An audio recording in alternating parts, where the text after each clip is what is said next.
juga saat ini Kau juga berikan kami kesempatan untuk benar-benar firman-Mu Tuhan, dari hamba-Mu anak-Mu yang kasih Ibu Aja yang akan bahkan firman-Mu dengan kekuatan bagi kami. Firman-Mu jadi air kehidupan bagi kami Tuhan. Terima kasih Bapa, terima kasih Tuhan. Kami siap mendengar firman-Mu yang di dalam nama-Mu, satu nama, Yesus Tuhan itu selamat kami hidup, yang hidup berkuasa kini dan sepanjang segala masa. Amin. Selamat dulu Ibu. Shalom. Shalom. Selamat malam, puji nama Tuhan. Kita bisa jumpa lagi malam hari ini. Dan ada yang belum kenal sama saya? Ada? Angkat tangan. Oke. Ya, tadi saya sudah disebut namanya oleh Bro Ari. Saya dipanggil Aja Marinka atau nama panjang saya Ignacia Bernadette Marinka. Saya dari Paroki Maria Kusuma Karmel, Meruya, Jakarta Barat. Dan malam hari ini tim Anda Brogun meminta saya membawakan tema yang maknanya besar dan dahsyat, ya. Tema peperangan melawan roh-roh jahat. Jadi temanya peperangan antara daging dan roh. Bacaannya perikopnya dari surat Rasul Paulus kepada jemaat di Efesus bab 6 ayat 10 sampai dengan 12. Nah, tadi di dalam pujian Bro Ari sudah dicanangkan. Saya surprise juga loh, ketemu ini lagu yang pas sama tema malam hari ini, lagu jadul ternyata ya. Puji nama Tuhan. Dan memang peperangan kita adalah melawan iblis, keinginan daging, dan segala macam pengaruh-pengaruh duniawi. Bersama Tuhan Yesus kita akan menang, dimerdekakan dari segala macam belenggu dosa, sehingga hidup kita menghasilkan buah untuk kemuliaan nama Tuhan. Kita mau belajar malam hari ini. Apa maknanya sih peperangan antara daging dan roh, ya, kita lihat. Sebelumnya kita baca dulu surat Rasul Paulus ayat 10 sampai 18, cukup panjang. Kita baca boleh bergantian, saya dahulu nanti dengan Anda sambung menyambung, ya. Akhirnya hendaklah kamu kuat di dalam Tuhan, di dalam kekuatan kuasa-Nya.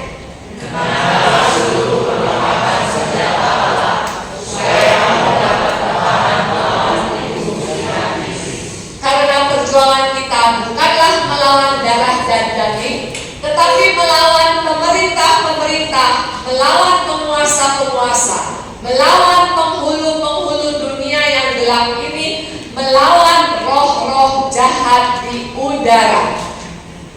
Oke, saya ada bikin break di dalam 2 bagian, ya. Ya, lanjut.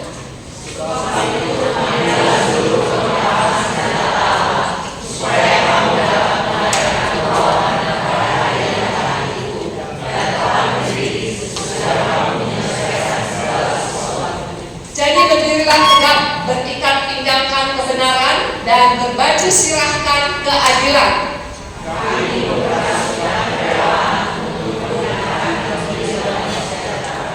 Dalam segala keadaan pergunakanlah perisai iman, sebab dengan perisai itu kamu akan dapat memadamkan semua panah api dari si jahat.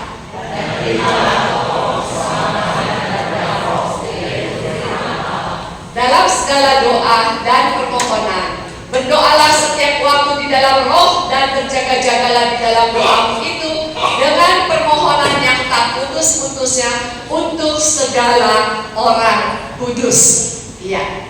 Jadi bacaannya cukup dalam, maknanya cukup menarik, ya. Saya akan jelaskan perlahan-lahan. Rasul Paulus menulis ini karena dia tahu bahwa peperangan kita, hidup manusia di dunia ini, bukan melawan seteru manusia dengan manusia, tetapi semuanya karena ada di sini. Ada di sini yang dipengaruhi oleh segala kedagingan, keinginan kita, dan juga keegoan kita. Tuh. Nah, makanya Rasul Paulus mengatakan, hendaklah kamu kuat di dalam Tuhan, di dalam kekuatan kuasa-Nya. Kita harus selalu di dalam Tuhan. supaya kita mendapatkan kekuatan daripada kuasa Tuhan itu sendiri. Tadi pujian terakhir El Shaddai, Allah Maha Besar. Ya, saya pernah dengan lagu pujian ini mengalahkan kuasa si iblis. Nanti terakhir kalau ada waktu saya sharing di situ. Kenakanlah seluruh perlengkapan senjata Allah supaya kamu dapat bertahan melawan tipu muslihat iblis. Sering kita manusia ini gampang terkena tipu-tipu ya. Tipu-tipu yang kayaknya bagi mata kita tuh kayaknya indah-indah. Betul? Ya. Gak lelaki, gak perempuan, gak kecil, gak besar, gak tua, gak muda. Sering mata kita tertipu oleh hal-hal yang seperti demikian di situ. Karena perjuangan kita bukanlah melawan darah daging, tapi melawan pemerintah, penguasa, penghulu dunia gelap, melawan roh jahat di udara. Oke. Kalau tadi di ayat yang 10, 11, 12, kenapa saya pecah di sini ya? Karena di sini penjelasan bahwa kita ini perang bukan melawan dengan manusia. Walaupun peperangan yang terjadi di dunia, tembak-tembakan, membunuh manusia, itu karena apa? Karena roh jahat semuanya yang akhirnya merasuk di dalam daging, di dalam pikiran manusia dan jiwa manusia ya? Nah, yang kita mau belajar hari ini, malam hari ini adalah kita harus mengerti kita ini berjuang melawan siapa?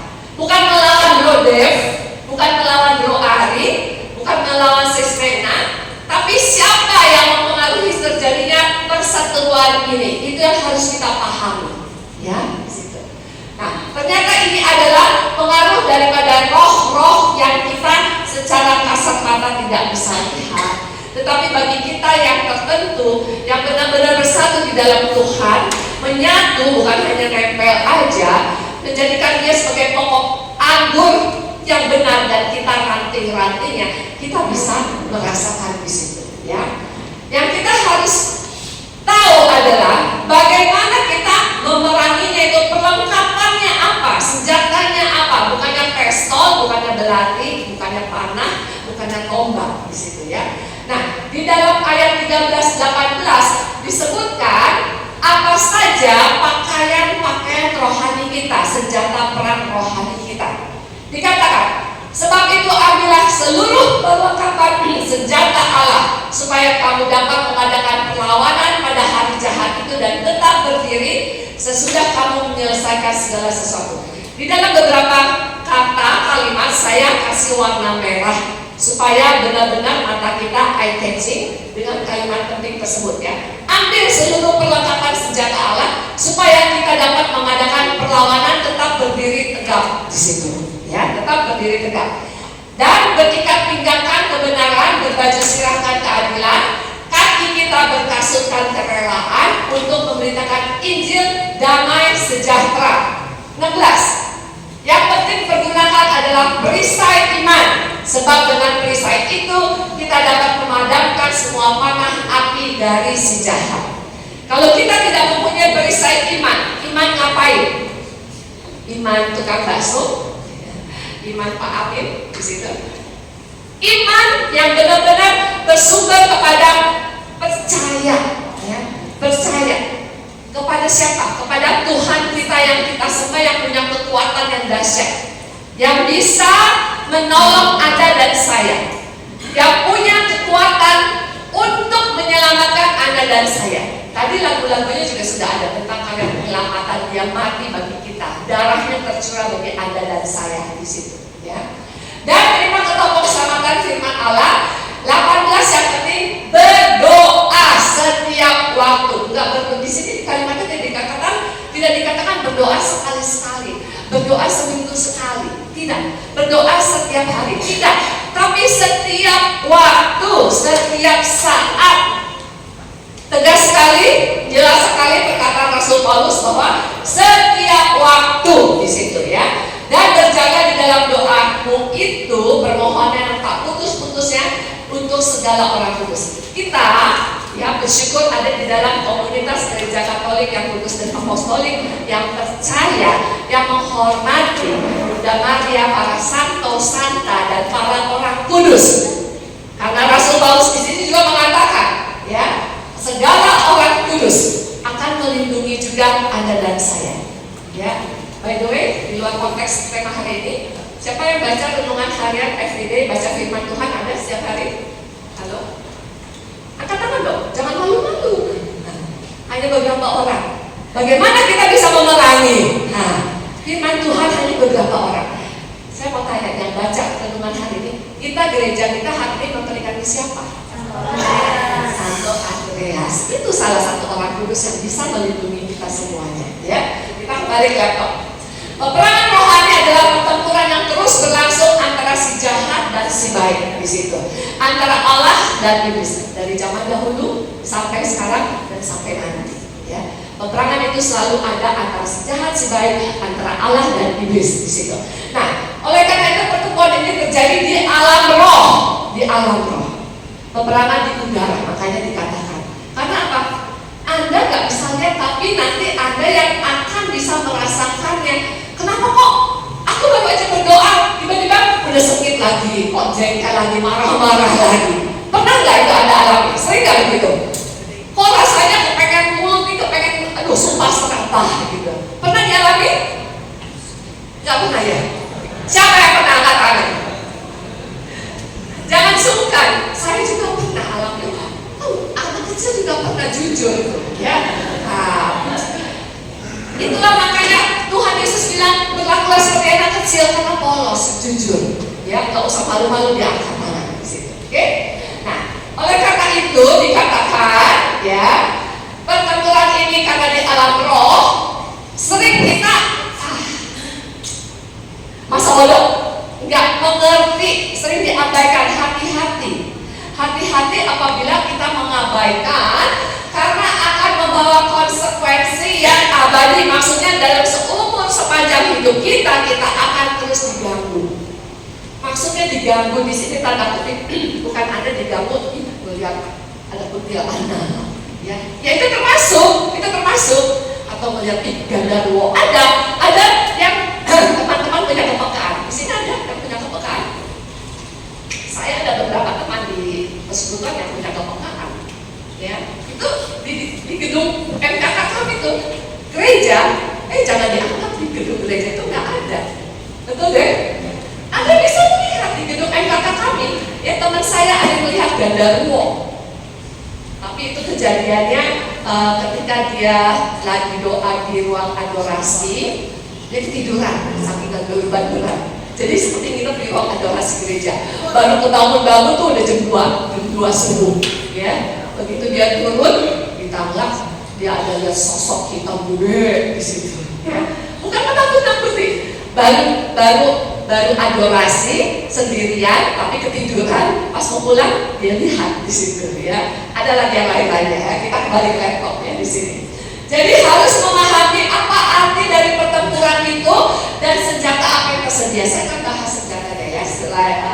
Selain ini kita belajar juga tentang kebiasaan baik dan kebiasaan buruk, ya. Kebiasaan baik itu pasti kita udah tahu berasal dari siapa? Dari Roh Kudus, ya. Anda punya Roh Kudus nggak? Ya. Betul? Yakin kalau ditanya Roh Kudus semuanya dihambut, ya. Kapan Anda menerima Roh Kudus? Masih ada nggak Roh Kudusnya sekarang? Betul. Tadi masih di jalanan kesel kan? Mau kesini sempat kesel kan? Sempat dongkol kan? Sempat jengkel, sempat ngegerutu? Atau sepanjang hari ini dari tadi pagi kita melek mata sampai malam hari ini ada kata-kata marah-marah? Iya.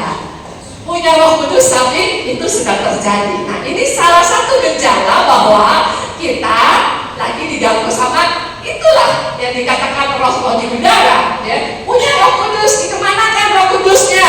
Dibiarkan terbang ke taman mana di situ, ya. Karena kita biarkan Roh Kudus kita terbang kemana-mana, ya. Kita pegang, kita tangkap kembali Roh Kudus supaya kita mendapat bimbingan Roh Kudus. Jadi kalau kita sudah mendapat bimbingan Roh Kudus, kita akan bisa mengeluarkan buah Roh Kudus dalam hidup kita, dalam ucapan kita setiap hari, ya. Nah, kalau kebiasaan buruk berasal dari kedagingan dan berasal ya pasti dari si jahat, si roh jahat itu di situ ya. Oke. Kita lihat yang mana sekarang kebiasaan yang sering kita lakukan setiap hari. Yang mana? Kebiasaan baik dari buah Roh Kudus, dari Roh Kudus, atau kebiasaan buruk? Yang mana kira-kira, jujur? Nggak ada yang berani jawab.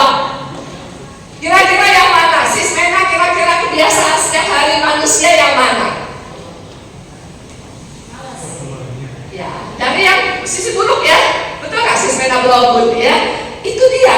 Karena apa? Kita lemah, kita mengabaikan. Nah itu dia. Makanya jangan mengabaikan. Ya. Oke, kita lanjut. Setan iblis pasti dia tahu celah-celah manusia itu, yang lubang-lubang yang manusia inginkan, yang iblis bisa domplengi, dia tahu di situ. Makanya jangan kasih lubang. Dia tahu kalau ada sekarang ini porno di HP, tahu. Jangan dikira pasangan kita nggak tahu, tim PD nggak ada yang tahu, ya kan? Keluarga kita nggak tahu, iblis tahu, Tuhan juga tahu. Itu celah. Jadi jangan kepengen tahu. Ada yang kirimin postingan apa sih yang kayaknya seru banget nih ya, gitu ya. Lalu saya suka delete, apalagi kalau munculnya di dalam grup tim. Saya suka tegur itu kalau tim yang suka keceplosan atau kelepasan tuh kirim hal-hal yang aneh-aneh di dalam grup tim persekutuan. Kalau mungkin di dalam grup duniawi ya, grup arisan atau grup kantor masih saya toleransi. Tapi di dalam grup persekutuan doa masih ada yang keceplosan atau kelepasan posting. Itu kemana Roh Kudusnya? Ya. Kedagingan di situ. Oke, menjadikan kebiasaan buruk muncul dalam hidup kita. Tapi kalau kita terus pegang Roh Kudus kita, tidak dibiarkan terbang, maka otomatis tanpa dibuat-buat kita bisa mengeluarkan tampaklah buah Roh Kudus kita. Ya, buah Roh Kudus tuh nggak bisa dibikin-bikin. Aku manis-manis, nggak bisa. Ya. Kalau yang muka bisa merasakan yang palsu tuh orang muna. Roh Kudus nggak bisa dibikin-bikin. Oke? Nah, kebiasaan baik yang tersalur setiap hari dalam hidup kita. Nah, meninggalkan kebiasaan lama, senjatanya untuk melawan roh jahat, yaitu meninggalkan kebiasaan buruk dan beralih untuk memilih kebiasaan baik, ya.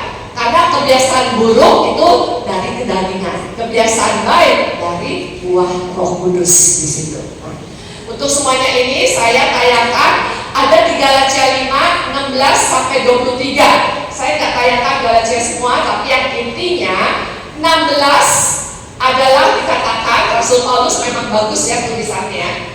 Hiduplah oleh Roh, maka kamu tidak akan menuruti kedagingan. Hidup di dalam Roh. Makanya Anda tadi yakin sekali sudah dibaptis, sudah punya Roh Kudus, ya, tapi hidupnya di dalam Roh Kudus masih tanda tanya. Tapi di sini enggak kok ya, umat alam sutra kayaknya hidup di dalam Roh Kudus semua. Amin. Siapa dulu ya di sini timnya ya? Oke. Sebab keinginan daging berlawanan dengan keinginan roh, dan keinginan roh berlawanan dengan keinginan daging, karena keduanya bertentangan. Daging itu lemah, ya. Anda masih punya daging ya? Benar? Coba cubit dulu, ada dagingnya nggak? Berasa sakit nggak? Atau tinggal tulang tengkorak doang? Nah, artinya Anda tuh masih lemah. Kalau dicubit masih berasa ada dagingnya. Jadi waspada, hati-hati. Keinginan roh kita mungkin, kepengen hidup jujur, hidup baik, nggak bohong-bohong ya. Tapi ini daging kencang banget pengaruhnya di situ. Karena seluruh tubuh Anda ya daging di situ. Makanya kita mau belajar dalam surat Rasul Paulus Galatia 5, 16 sampai 23. Di sini dikatakan bahwa ingat, keinginan roh dan keinginan daging berlawanan, sehingga kamu setiap kali tidak melakukan apa yang roh kita ingin. Anda sering merasakan gini nggak? Aku ingin hari ini janji nih ya, ingin pokoknya nggak marah-marah, ingin berbuat baik, nggak bohong-bohong gitu. Tapi Tapi dengan berjalannya waktu, ntar ketemu si A yang ngeselin, ntar ketemu anak, ketemu pasangan, ketemu asisten, ketemu siapa yang ngeselin, mau gak mau dagingnya lebih tumbuh lagi, lebih besar. Lebih banyak mananya, marahnya atau sabarnya? Marah, tuh anak pinter banget ya. Kamu bisa menjawab, kamu sering mengalami dimarahi ya? Iya, sama siapa? Itu dia jujur, anak kecil. Makanya berlaku seperti anak kecil. Tuhan Yesus bilang, anak jujur polos ya. Gak bisa bilang, nanti kalau gak ajarannya bilangnya jangan begitu. Gak bisa ya. Kita kembali ke laptop di sini. Katakan bahwa akan tapi jika kamu memberi dirimu dipimpin oleh Roh, maka kamu tidak hidup di bawah hukum Taurat. Perbuatan daging telah nyata, yaitu perbuatan percabulan, kecemaran, hawa nafsu, penyembahan berhala, sihir, perseteruan, perselisihan, iri hati, marah, kepentingan diri sendiri, pencitraan roh, memecah kedengkian, kemabukan, pesta pora, dan sebagainya. Lalu di ayat yang berikutnya saya kasih warna merah dikatakan, ia tidak akan mendapat bagian dalam kerajaan Allah. 22 yang penting, tapi buah roh ialah kasih, sukacita, damai, sejahtera, kesabaran, kemurahan, kebaikan, kesetiaan, kelembutan, penguasaan diri. Kalau di kedagingan di sini 19:20-21 itu ada 15 saya hitung ya. Ada 15 major dosa. Ya, Rasul Paulus cantumkan ya. Ada nggak di sini dosa misalnya atau dosa merokok, ada nggak? Ada? Atau dosa berbohong, ada nggak? Ya. Anda baca ada nggak? Percabulan, kecemaran, hawa nafsu, penyembahan berhala, sihir, perselisihan, iri hati, marah, kepentingan di sini, persidaran, roh, memecah kedengkian, pemabukan, pesta pora, dan sebagainya. Ada nggak? Ada dosa merokok, ada nggak?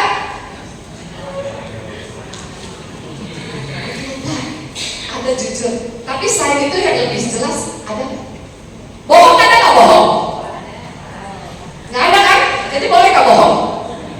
Boleh nggak merokok? Kecanduan rokok boleh nggak? Kenapa Rasul Paulus nggak cantumkan? Dicantumkan, hanya kita nggak mencernanya dengan teliti. Ada dikata dan sebagainya, ya. Nggak bisa dicantumkan yang detail-detail. Itu isi Alkitab kan dari Perjanjian Lama sampai Wahyu isinya dosa semua, kata begitu banyak. Rasul Paulus hanya cantumkan 15 garis besar doang. Dan sebagainya itu termasuk yang nggak ada, merokok, kecanduan, bohong, apalagi yang nggak ada. Jadi ya jangan merokok. Yang biasa kasih merokok mohon maaf, saya sebenarnya sih saya nggak perlu mohon maaf ya. Stop, karena mencemari bait Allah Anda. Tubuh Anda adalah bait Allah. Karena ada Roh Kudus, bukan? Ada nggak Roh Kudusnya? Ada. Jadi itu bait Allah yang kudus. Jangan dikasih asap-asapan di situ. Ya. Oke, kita lanjut. Memahami peperangan rohani. Fokuskan hidup kita kepada hal rohani. Sekali lagi, fokuskan. Jangan, memang sih kesenangan duniawi enak banget, tapi kita switch ya, switch pikiran kita ke rohani. Kita hidup di sini memang sih untuk bekerja cari duit ya. Kaya bukan salah ya. Tapi jangan sampai kita diperdaya oleh si mamon. Hidup kita adalah mencari harta. Harta apa? Harta kekal nanti kita. Kalau saatnya Anda duduk di situ. Siapa yang bisa tahu kalau Anda tiba-tiba tidak bernapas lagi kapan? Anda tahu nggak? Nggak ada yang tahu kan? Nggak ada yang tahu. Jadi itu yang harus dipersiapkan, ya. Fokus hidup kepada hal rohani. Peperangan rohani pada dasarnya terjadi di alam roh yang mungkin menimbulkan akibat kehidupan fisik. Kita tidak bisa bertarung dengan baik jika tidak mengerti caranya menyelesaikan masalah yang berakar di alam roh tersebut. Efesus 6:12 tadi dikatakan ya, saya ulang lagi, karena perjuangan bukanlah melawan darah dan daging, melawan pemerintah, penguasa, penghulu dunia gelap, melawan roh jahat di udara. Ketaatan kepada Allah dalam menjalani kehidupan duniawi akan memperkuat roh kita. Taat, T-A-A-T, taat, ya. Itu lagu anak sekolah minggu jadul. T-A-A-T, taat. Saya mau taat seperti Yesus. T-A-A-T, taat, ya. Taat karena Yesus juga taat kepada Allah Bapa di surga. Oke, jangan melanggar perintah Allah dalam kehidupan kita di dunia, melemahkan roh kita. Itulah kedagingan karena kita sering melanggar, betul? Perintah Tuhan sudah dibilang jangan mencuri, kita malah mencuri. Emang di sini di dunia ini segala larangan tuh enak kalau dilanggar, betul gak? Lalu lintas juga begitu, dilarang begini, dilarang belok, dilarang masuk jalur Transjakarta, masuk, ya karena kosong di situ. Nggak boleh perbodan, nggak boleh lewat, kosong, kita lewat perbodan di situ. Emang enaknya manusia tuh hidup di dunia dibuat larangan untuk dilanggar di situ. Tapi firman Tuhan mengatakan, ya, melanggar perintah Allah dalam kehidupan kita akan melemahkan roh kita. Yakobus 4:7 dikatakan, tunduklah kepada Allah, lawanlah iblis, maka dia akan lari daripadamu. Di situ. Andalkan kekuatan Allah, jangan mengandalkan diri kita. Kita nggak mampu, pasti kita akan terkeok-keok, ya. Kita baru bisa menang hanya dengan kekuatan dari Allah. Kita harus menerima dulu keselamatan yang Allah berikan. Artinya, ketika Anda masih bergumul di dalam dosa lembah kegelapan, Anda harus bisa switch hidup Anda, berjalan balik 180 derajat, meninggalkan kegelapan itu, diselamatkan oleh Yesus, yang Allah yang mau turun ke dunia, lahir di kandang hina. Sebentar lagi kita akan merayakan ulang tahunnya, mati bagi Anda dan saya, darahnya tercurah, matinya juga bukan sebagai sosok yang baik, tapi mati sebagai penjahat, disalibkan. Dan pada hari ketiga dia bangkit, mengalahkan kuasa sengat si maut di situ. Ya, kita harus terima keselamatan. Kalau kita nggak mau terima keselamatan, Anda nggak bisa melawan di situ. Ya, yang ditawarkan oleh Yesus ini pelajaran SHDR. Ingat SHDR sesi berapa? Keselamatan. Ayo tim pengajar, ada pengajar di sini? Brode sesi 2, betul. Oke. Nah, setiap kemenangan adalah, ingat, bukan milik Anda, bukan milik saya, milik Allah. Ya, jangan sombong. Itu kita diberikan karunia oleh Allah. Bahkan dikatakan malaikat juga mengandalkan nama Tuhan. Malaikat aja mengandalkan nama Tuhan. Siapa Anda dan saya kalau tidak mau mengandalkan nama Tuhan? Anda cuma manusia, debu, ditiup juga langsung pes, hilang. Malaikat aja masih mengandalkan nama Tuhan untuk menolak yang jahat. Jadi tidak heran jika umat Kristiani harus mengandalkan nama dan kekuatan Yesus Kristus untuk melakukan hal tersebut. Malaikat Mikael, pemimpin para malaikat, mengatakan, Tuhan akan menghabis engkau. Ini terjadi pada waktu bertengkar dengan iblis dalam perselisihan tentang siapa yang akan mendapat mayat Musa di dalam Yudas 1 ayat 9. Ya, tidak ada gunanya jika hanya menyebut nama Yesus, dalam nama Yesus, dalam nama Yesus, dalam nama Yesus. Sering kan kita gitu kan? Sering gak? Para tim juga sering kan? Dalam nama Yesus, dalam nama Yesus, dalam nama Yesus. Ya. Tapi kita gak berrelasi dengan yang nama Yesus itu. Hati-hati. Kalau kita tidak ada relasi yang deep, ya, yang dalam, jangan main-main. Di dalam Kisah 19 ayat 13 sampai 6 dikatakan, diceritakan kisah tentang 7 putra Skewa, ya. Saya nggak tayangkan, Anda catat aja Kisah 19, 13, 16, yang memakai nama Yesus mengusir roh jahat tanpa memiliki hubungan yang dalam dengan Yesus sendiri, ya. Roh jahat itu menyerang balik, menyiksa mereka karena hanya mengandalkan diri pada keyakinan salah dalam melakukan pengusiran roh tersebut. Mereka menggunakan nama Yesus tanpa benar-benar mengenal siapa sosok Yesus.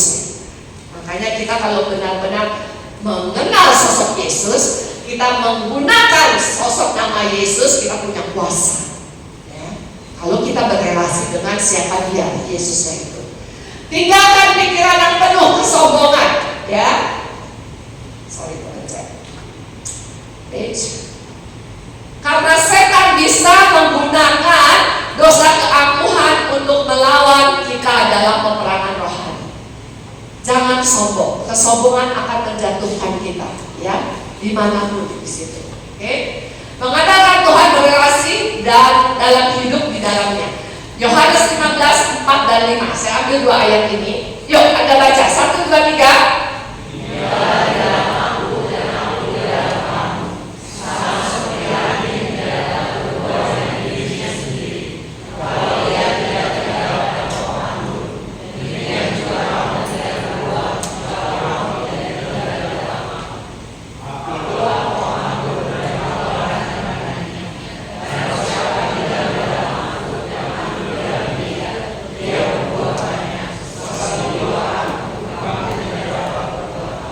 Jelas ya perkataan Rasul Yohanes, tinggallah di dalam Tuhan Yesus.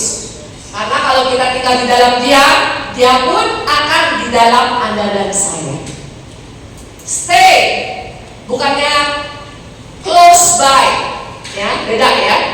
Diam, tinggal, bukannya dekat-dekat doang. Seringnya kita manusia kalau ada masalah beban berat baru cari-cari. Betul gak betul? Baru buka-buka Alkitab, cari ayat. Selama ini gak pernah buka Alkitab. Pada ketawa, pernah mengalami ya di situ. Artinya apa? Kita kayak parasit. Lagi butuh, tempel. Udah lepas lagi, ya. Gak bisa. Firman Tuhan mengatakan tinggal, stay in, dwelling, bersatu, menyatu. Kayak kita punya darah sama daging ini menyatu nih, nggak bisa ditarik-tarik lagi. Tapi kalau semakin nempel doang, close by, nearby, Anda ditarik lagi lepas. Ya, oke. Dikatakan tinggal dalam aku dan aku di dalam Dia, sama seperti ranting tidak dapat berbuah dari dirinya sendiri kalau dia tidak tinggal pada pokoknya. Demikian juga kita tidak bisa berbuah kalau kita tidak tinggal diam di dalam Tuhan kita. Ya, akulah pokok anggur dan kamulah rantingnya, dikatakan yang warna merah.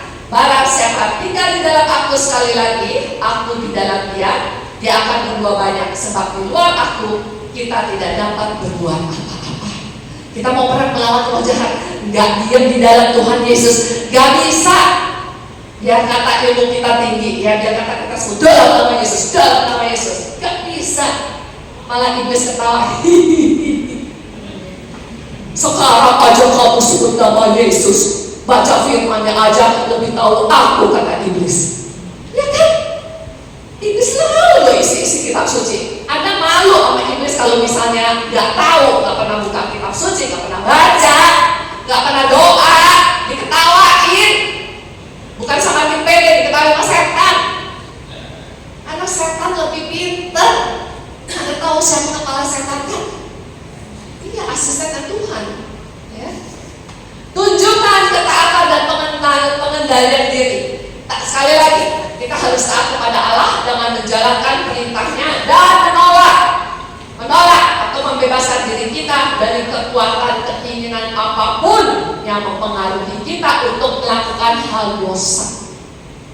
Ya, hati-hati tuh yang suka ngintip situs-situs yang gak beres. Keenakan menjadi kecanduan. Kayak orang ngerokok dari coba-coba awalnya gak enak, lama-lama jadi enak, kecanduan gak bisa lepas. Sama, ya. Pengendalian diri menuntut kita untuk membebaskan diri dari hal kedagingan. Semuanya ini adalah apa? Buah Roh Kudus. Pengendalian diri, penguasaan diri. Sifat buah Roh Kudus ada berapa? Halo? Para tim pelayan? Itu 1, 2, 3, 4, 5. Ada berapa? 9. Ya. Pengendalian itu nomor berapa? Terakhir nomor 9. Harus di sini ya. Apalagi tim dan ingat? Ya. Oke, lanjut ke laptop. Tetap waspada. Tadi dikatakan tetap waspada, ya. 1 Petrus 5 ayat 8 dikatakan, sadarlah dan berjaga-jagalah, lawan musuh iblis berjalan keliling sama seperti singa mengaum-aum mencari orang yang dapat ditelannya. Ketahuilah serangan bisa datang pada saat yang paling kita tidak duga-duga. Hati-hati. Iblis tahu di mana kelemahan kita, ya. Jadi kita harus tetap waspada di situ, ya. Harus tetap waspada di medan pertempuran rohani, dan kita harus selalu proteksi diri kita dari serangan yang suddenly bisa terjadi. Waspada, ya. Anda aja hidup penuh asuransi waspada. Nah, makanya roh kita pun harus tetap waspada di situ. Oke? Pada saat bangun tidur di pagi hari, sediakan waktu mempersiapkan diri secara rohani dulu dengan berdoa atau bermeditasi. Jadi begitu bangun pagi nih, jangan gede bangun muka. Aduh, siapa? Aduh. Bodoh amat, duduk dulu di pinggir tempat tidur, bikin tanda salib. Walaupun 2 menit, kalau bisa lebih dari itu, doa dulu, ya. Bisa doa rosaria, puji Tuhan. Itu akan melindungi kita sepanjang hari sampai kita mau tutup mata, ya. Oke. Pada saat bangun tidur, terus mintalah agar Tuhan selalu membantu kita setiap hari dengan berdoa. Tuhan, saya tidak bisa menjalani kehidupan ini sendirian, tapi bersama Engkau saya pasti bisa. Ini boleh Anda catat di yang warna merah. Doa pagi singkat, tapi dengan hati disampaikan kepada Tuhan. Katakan ini aja setiap Anda bangun tidur, ya. Itu aja, itu melindungi kita. Saya percaya di situ. Gak usah, kalau memang gak punya waktu, gak usah 30 menit. Tapi siapkan waktu dalam sehari itu, tambah waktu lagi. Tas siang kek, tas sore kek, tas malam pas mau bobo, ya. Situ. Oke? Artinya, kata di senjata Allah. Akhirnya hendaklah kamu kuat di dalam Tuhan, di dalam kekuatan kuasanya. Kenakanlah seluruh perlengkapan senjata Allah, supaya kamu dapat bertahan melawan tipu-tipunya si jahat di situ. Karena perjuangan kita bukan melawan darah dan daging, tapi melawan pemerintah, penguasa, penghulu dunia gelap ini, melawan roh jahat di udara. Tetaplah waspada, sadarlah dan berjagalah, lawan musuh iblis berjalan keliling sama seperti singa yang mengaum-ngaum mencari orang yang dapat ditelannya. Ketahuilah bahwa sebuah serangan bisa datang pada saat yang paling tidak kita duga, dan kita harus tetap waspada di medan pertempuran. Sebab itu ambillah seluruh perlengkapan senjata Allah supaya kamu dapat mengadakan perlawanan pada hal yang jahat itu dan tetap berdiri sesudah kamu menyelesaikan segala sesuatu. Ayat 11 dikatakan supaya kita dapat bertahan melawan tipu muslihat iblis. 13 dikatakan supaya kita dapat mengadakan perlawanan. Yang satu bertahan, pasif sifatnya. Yang satu action, aktif. Dua-duanya perlu, ya. Ingat, dua-duanya perlu. Bertahan dan aktif mengadakan perlawanan merupakan satu kesatuan, nggak bisa dipisahkan, ya. Yang pasif adalah kita bertahan. Caranya dengan apa tadi? Ya, firman, doa, bertobat, ya. Jangan ikut kedagingan. Perlawanan dengan apa yang tadi dikatakan dalam nama Tuhan Yesus, ya. Apapun di situ. Kenakan seluruh perlengkapan senjata Allah. Ya, tuh. Ini dia, saya contoh tayangkan nanti gambarnya, ya. Seperti tentara Romawi, perlengkapannya berat banget di situ. Komplit semuanya yang ada di Efesus ini dikenakan oleh gambar tentara Romawi zaman dahulu. Berdirilah tegak, teguh dalam menghadapi badai gelombang. Kenakan semua perlengkapan senjata Allah. Berikat pinggangkan kebenaran. Apa itu ikat pinggang kebenaran? Ya, pertama kita harus berdiri tegak dulu. Kalau Anda gak hidup di dalam firman Tuhan, Anda gak akan bisa berdiri tegak. Betul? Makanya satu, firman Tuhan dulu, relasi dulu, baru Anda bisa berdiri tegak. Selebihnya perlengkapan-perlengkapannya bisa, ya. Kebenaran, hidup dalam kebenaran. Nyatakan kebenaran dalam setiap hal.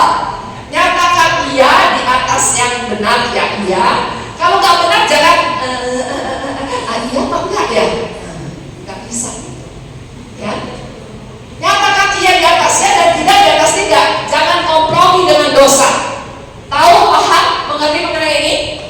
Paham, Bapak Ibu? Ya, jangan kompromi dengan dosa. Kalau Anda tahu, ya, itu perbuatan dosa atau teman Anda melakukan dosa, Anda jangan ikut-ikutan. Tapi juga jangan mendiamkan. Itu kalau Anda mendiamkan, Anda kompromis. Anda colek dikit, Anda tegur, beri nasihat. Nanti Anda dimarahin, ini dimarah Bu. Biarin.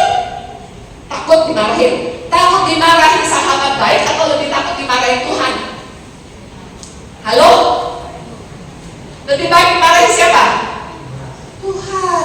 Biarin aja dia nanti marah. Yang penting kita sudah menjalankan hidup dalam kebenaran. Nyatakan iya, nyatakan tidak, jangan terserah lu aja deh. Seringnya tuh manusia gitu, abu-abu, nggak hitam, nggak putih, abu-abu. Ya, jangan mau kompromi dengan dosa. Oke, Matius 5:37 dikatakan, jika ia katakannya, jika tidak, hendaklah tidak. Apa yang lebih daripada itu berasal daripada iblis. Oke. Rasul Yohanes sudah bilang, Yohanes 8:4 dikatakan, iblis yang menjadi bapakmu dan kamu ingin melakukan keinginan bapakmu. Iblis adalah pembunuh manusia sejak semula dan tidak hidup dalam kebenaran, sebab di dalam iblis tidak ada kebenaran. Apabila iblis berkata dusta, iblis berkata atas kehendaknya sendiri, sebab iblis pendusta dan bapa dari segala dosa. Nah, lawan dari kebenaran adalah bohong. Bu, bohong buat kebaikan nggak apa-apa kan Bu? Tahu nggak bohong buat kebaikan contohnya apa? Kira-kira ibu-ibu yang banyak begini nih. Contohnya coba simpel.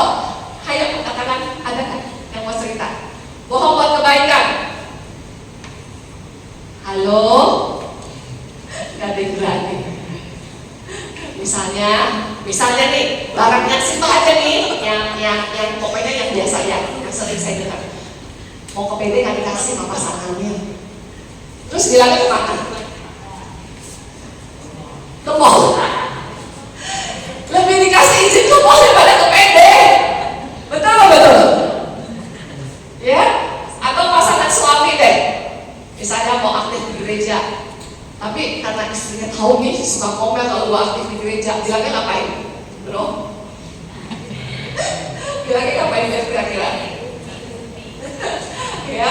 Oh ini meeting urusan kantor. Itu katanya bohong buat kebaikan supaya kita jadi perhara di rumah tangga. Tetap aja BOHOMG ke BOSA, ya. Bapak segala dusta si iblis di situ. Oke? Oke, di sini. Melengkapi diri dengan ikat-ikat kebenaran berarti melindungi kita dari tipu muslihat si iblis dan berpegang teguh pada kebenaran. Berpegang teguh pada kebenaran itu hal yang susah, ya. Itu hal yang susah. Yesus menyanggah godaan iblis di padang gurun dengan kebenaran dari ayat-ayat kitab suci. So, kita juga bisa melakukan hal ini. Kutiplah ayat kitab suci untuk menyanggah kebohongan si iblis. Kalau Anda nggak pernah senggol kitab suci, ya nggak tahu ayatnya di mana-mana. Tapi sekarang sudah dipermudah oleh teknologi canggih. Anda bisa search cari di Google, ya, ayat apapun Anda bisa cari. Enak udah canggih, tapi jangan search yang lain, ya. Ternyasar search yang lain di situ. Oke? Berbaju sirahkan keadilan, bersikap adil terhadap sesama, jangan pandang muka, jangan pilih bulu, ya. Dalam setiap perbuatan kita, Tuhan gak pernah mandang muka dan pilih-pilih atas kehidupan Anda dan saya. Tuhan ketika Dia mau tolong, ketika Dia mau sembuhkan, ketika Dia mau jalan, Dia gak lihat kamu kaya, kamu miskin, kamu cantik, kamu jelek, kamu ganteng, kamu botak, kamu gondrong, atau kamu cakep. Di situ Tuhan gak pilih-pilih. Jadi sok kita jangan kalau lagi mau melayani pilih-pilih, mau mengatakan juga pilih-pilih lahan. Yang itu amplopnya gede, ya. Yang ini amplopnya seret. Apalagi lingkungan. Jadi kalau udah di-booking sama lingkungan, gue udah tahu nih dapatnya semakin berapa lagi. Tiba-tiba ada yang manggil, dapat amplopnya lebih gede. Kita cari alasan BOHOND lagi. Ya. Jangan pilih-pilih, Tuhan tahu. Iblis juga tahu. Ya, kedagingan, iblis juga tahu.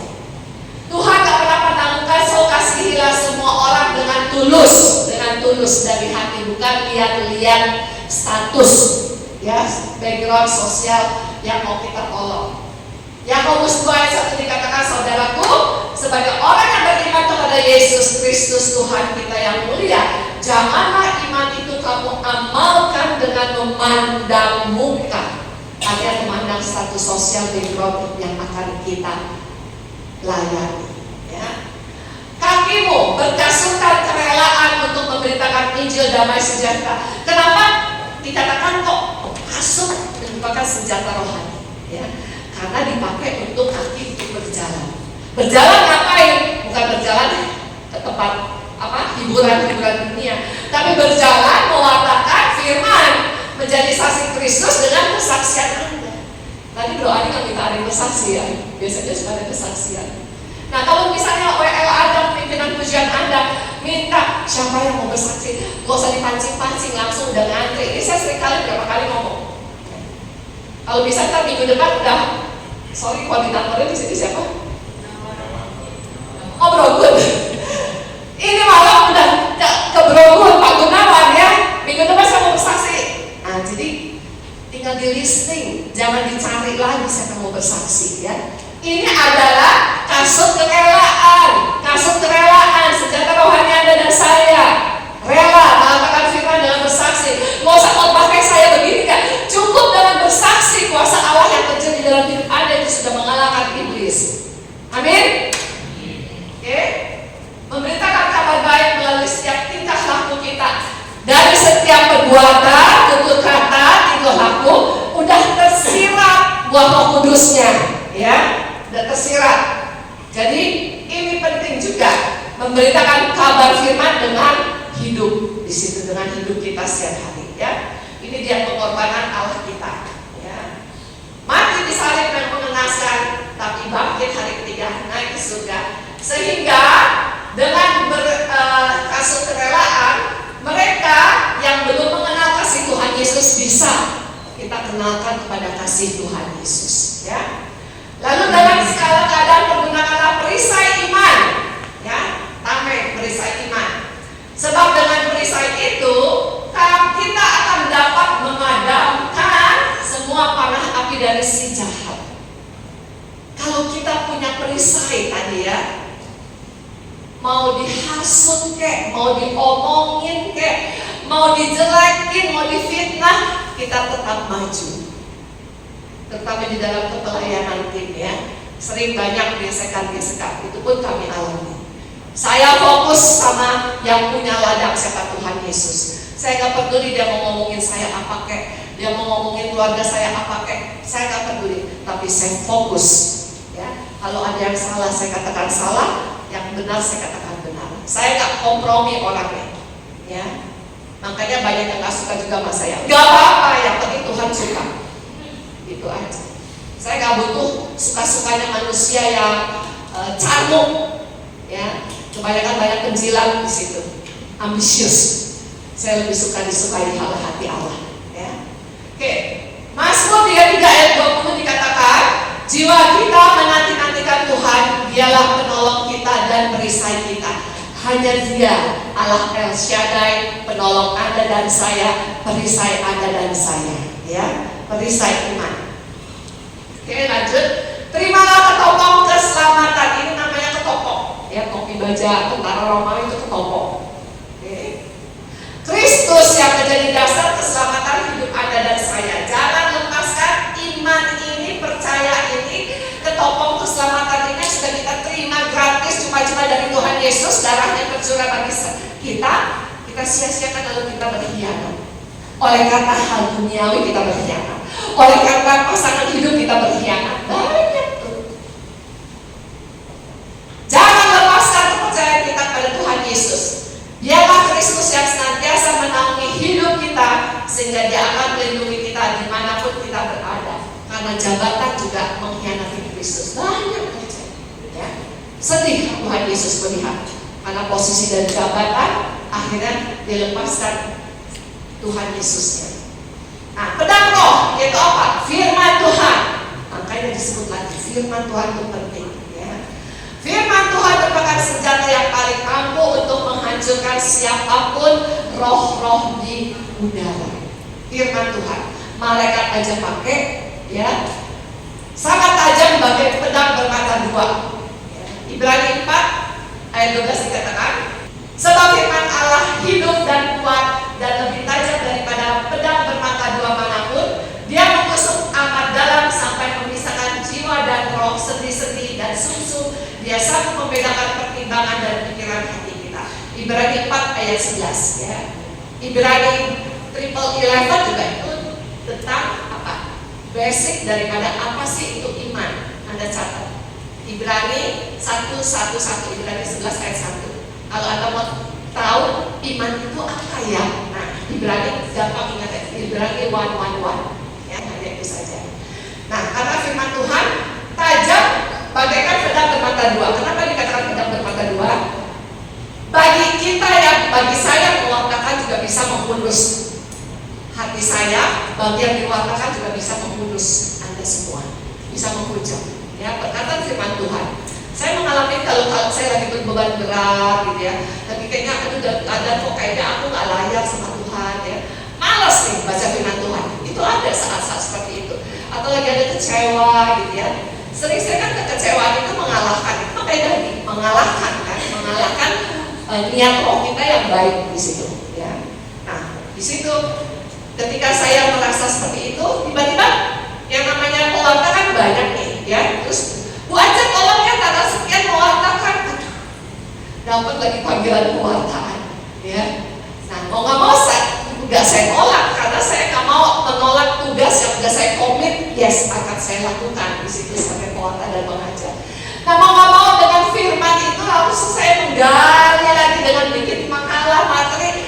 Firman itu menghujam saya, akhirnya menyadarkan saya kembali. Nah, itulah makanya seperti pedang bermata dua. Ketika saya berbeban berat, saya malas dengan firman, tiba-tiba dapat panggilan. Bu Aja nanti tanggal sekian ya, temanya begini-begini. Ya udah, oke. Ya, tapi disitulah pergumulan. Tapi di situ saya bersyukur. Justru dengan itu Tuhan menolong saya.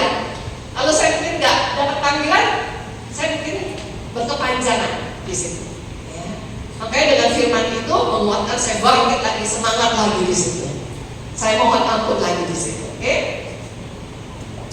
Nah, dalam segala doa dan permohonan, Filipi 4 ayat 6. Paulus bilang, janganlah hendaknya kamu khawatir tentang apapun juga, tapi nyatakanlah dalam segala hal keinginanmu pada Allah dalam doa dan permohonan dengan ucapan syukur. Ya, belajar mengucap syukur dalam segala situasi dan kondisi apapun yang sedang kita alami. Jangan saya itu hanya lagi happy aja. Sering kita alami ketika Anda lagi kusut banget. Kayaknya habis jatuh ke lubang, tertimpa tangga, keplecok lagi, Anda bisa mengucap syukur gak? Berat ya rasanya ya. Tapi di situ Rasul Paulus belajarlah mengucap syukur. Paulus pun menulis surat itu, Paulus mengalami. Berapa kali Paulus dikejar-kejar, padahal dulu dia mengejar Saulus kan sampai lindas. Tapi setelah jadi Rasul Kristus, dia juga dikejar di penjara. Lama banget sama tentara Romawi itu di penjaranya. Kalau Anda lihat di Netflix tentang film tentang Rasul Paulus, waduh itu saya lihat berat banget. Makanya dia bisa menulis surat-surat itu dari dalam penjara untuk menegarkan, meneguhkan jemaat-jemaat di mana-mana. Wah, saya benar-benar haleluya angkat tangan buat Rasul Paulus. Gak gampang, kita yang lagi terhimpit bisa tulis surat penyemangatan. Gua lagi berbeban berat, gua menyemangati orang lain, mana bisa di sini. Ya. Doa permohonan belajar mengucap syukur karena setan coba menghentikan doa kita. Setan gak suka Anda berdoa. Setan gak suka kita baca firman Tuhan. Makanya ketika kita berbeban berat, paksa diri kita, paksa di situ. Ya, karena dia tahu doa kita akan menghentikan dia, ya, karena doa akan menjegal si iblis. Hanya dengan kuasa doa yang akan bisa menjegal si iblis, ya. Ya, saya tayangkan gambar berdoa ini. Kenakan seluruh perlengkapan senjata Allah, sekali lagi ayat 11, supaya dapat bertahan 13 dan mengadakan perlawanan. Amin. Pengajaran selesai, Tuhan Yesus memberkati. Oke, saya sharing sedikit. Ya, lagu El Shaddai pernah saya alami kuasa Allah yang dahsyat ketika long time ago ini, waktu zaman saya masih sibuk kepanitiaan di Sekina di situ.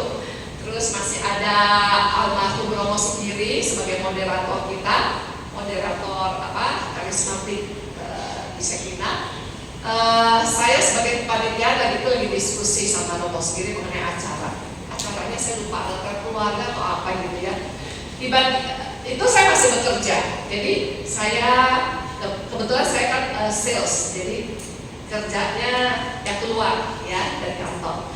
Saya sempatkan mampir di gedung Sekina, ketemu Romo sendiri. Itu pas jam 12 habis misa siang. Di Sekina kan siang-siang jam 12 ada misa kan di satu karyawan. Tiba-tiba ada yang naik ke kantor Romo, saya lagi di situ. Romo, ada yang kesurupan di kapel. Di kapel habis misa siang itu ada yang kesurupan. Romo dari tadi, jadi dari sejak konsentrasi dia ngamuk-ngamuk gitu, nggak bisa tenang, terus begitu. Ya sebentar. Akhirnya saya udah Romo silakan, saya bilang gitu. Tapi saya mau balik ke kantor, Roh Kudus kayaknya mendorong saya untuk ikut ke kapel di situ. Ya. Jadi udah, tapi saya doa dulu. Saya doa minta supaya ditutup bungkus dan segala macam. Itu saya masuk ke kapel di situ. Saya lihat di situ beliau ada anak muda seperti dia begini loh tubuhnya ya. Ternyata dia frater dia, anak muda. Lagi guling-guling di karpet dalam kapel seperti singa. Singa itu posisinya kan kayak dogi gitu ya, mencakar-cakar. Terus matanya merah. Begitu. Romo cuma memandang, melihat, yang pasti beliau berdoa. Saya dengan dorongan Roh Kudus saya langsung nyanyi El Shaddai.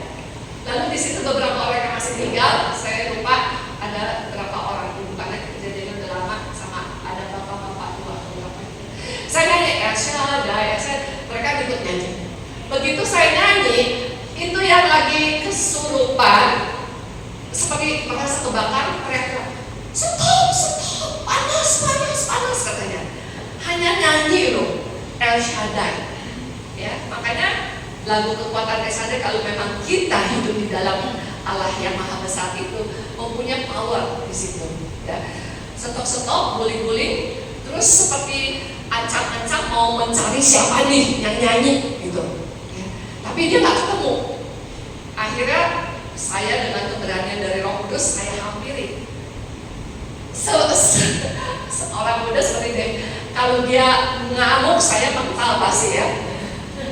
Agak sedikit ini sih, tapi saya bilang dalam nama Yesus, dalam roh ketakutan, nyah daripada aku. Saya katakan gitu. Lalu saya hampiri, saya pegang. Ya, saya pegang, dia nggak ikut apa-apa. Saya pegang kepalanya. Lalu semuanya baru pada ikut pegang. Dari tadi semuanya cuma berdiri doang, takut. Saya pegang, saya ajak ngomong, saya katakan, akhirnya saya ajak untuk berdoa, pertobatan, mohon pengampunan. Puji Tuhan, setelah eling, saya tengok, Romo udah gak ada. Romo sendiri udah balik ke kemana ya. Terus udah saya ajak ngomong, ternyata dia banyak kekecewaan, luka batin, dan memang dia dimasukin, dia kakeknya dukun, punya ilmu. Jadi dimasukin ilmu, yaitu ilmu macam apa, pokoknya ada gitu saya nggak paham ya di situ ya. Terus dia sangat luka batinnya, kecewanya sebagai frater, dia nggak bisa mempertobatkan si kakek. Maksudnya untuk ikut Yesus, dia menyesalnya di situ. Kakeknya udah nggak ada, udah dipanggil Tuhan, tapi ilmunya masih menetap. Jadi ketika konsekrasi, ketika tubuh dan darah Kristus konsekrasi diangkat, dia seperti sok dimasukin. Nah, mulai di situ dia manifestasi. Dan kalau di Sekina kan tempat duduknya jodong ya. Ada yang pernah ke Sekina selain tim? Itu kan bangkunya kayu jodong, dijodong tahu ya? Itu sempat dilempar, itu kalau kena lumayan kan, ya. Saking dia lagi ngamuk di situ. Makanya setelah dia Elin, dia udah saya ngajak doa pengobatan segala macam. Udah, terus dia Elin, saya bilang, frater kan seharusnya tahu ya tentang doa dan segala macam firman gitu ya. Tapi bisa lengah ya seperti itu tadi, tidak boleh lengah di situ. Siapapun itu tidak boleh lengah. Ya udah, akhirnya ya suruh saya sebagai awam saya mengajukan untuk mengadakan pengakuan dosa, pengampunan, doa kepada Tuhan Yesus untuk mengampuni kakeknya.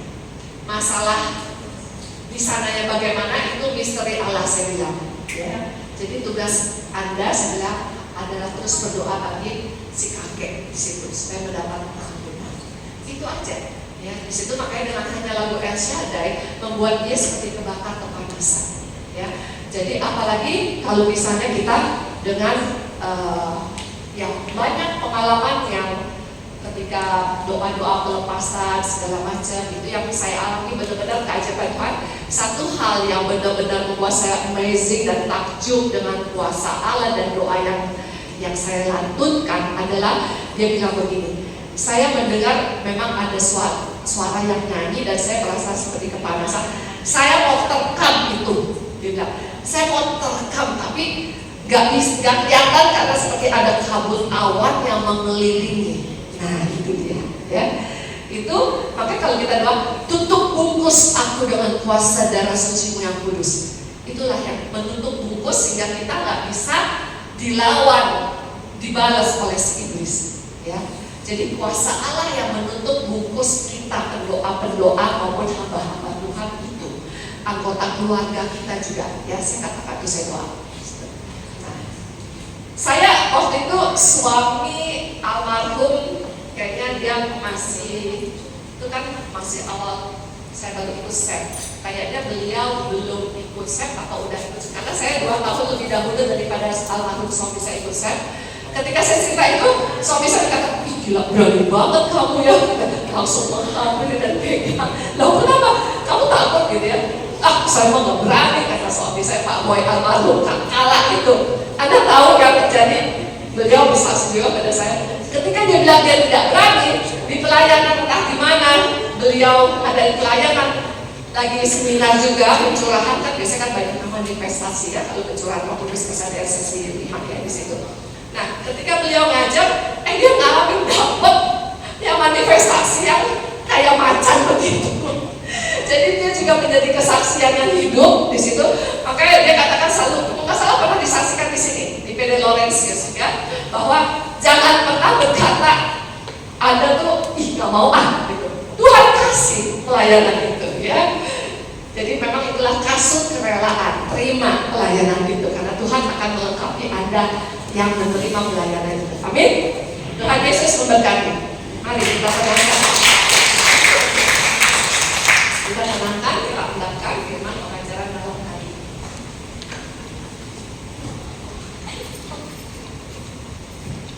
Terima kasih Allah Bapa, Allah Putra, Allah Roh Kudus untuk sabda dan firman pengajaran pada malam hari ini. Firman-Mu bagaikan pedang bermata dua yang juga meneguhkan aku dan juga yang mendengar jemaat-Mu di tempat ini. Ya Aba, ya Bapa, ampuni segala kelemahan kedagingan kami selama ini. Ampunilah kami ya Tuhan. Biarlah dengan bersenjatakan senjata rohani, kami percaya, kami berimankan, kami bersekutu di dalam Engkau. Kami mau taat dan juga kami selalu memuji dan menyembah Engkau di dalam roh kami. Kami akan dapat berdiri tegak. Kami dapat menghalau, kami dapat mengusir segala roh-roh jahat yang mengganggu kami semuanya. Ya Tuhan, perlengkapi kami dengan segala roh kudus-Mu. Bakar kami dengan api roh kudus-Mu senantiasa. Bentengi kami dengan kuasa darah suci-Mu yang kudus. Keluarga kami, siapapun, dimanapun kami berada, Kau pakai untuk pelayanan-pelayanan. Semuanya ini Tuhan, kami panjatkan untuk hanya kemuliaan nama-Mu saja. Terima kasih Tuhan Yesus untuk malam yang indah ini, untuk pengajaran yang indah ini. Santo Laurentius, doakanlah kami. Santo Andreas, doakanlah kami. Para Santo Santa, pelindungkan, lindungi dan doakanlah kami. Kemuliaan kepada Bapa dan Putra dan Roh Kudus seperti pada permulaan, sekarang, selalu, dan sepanjang segala abad. Amin. Di dalam nama Bapa dan Putra dan Roh Kudus. Amin.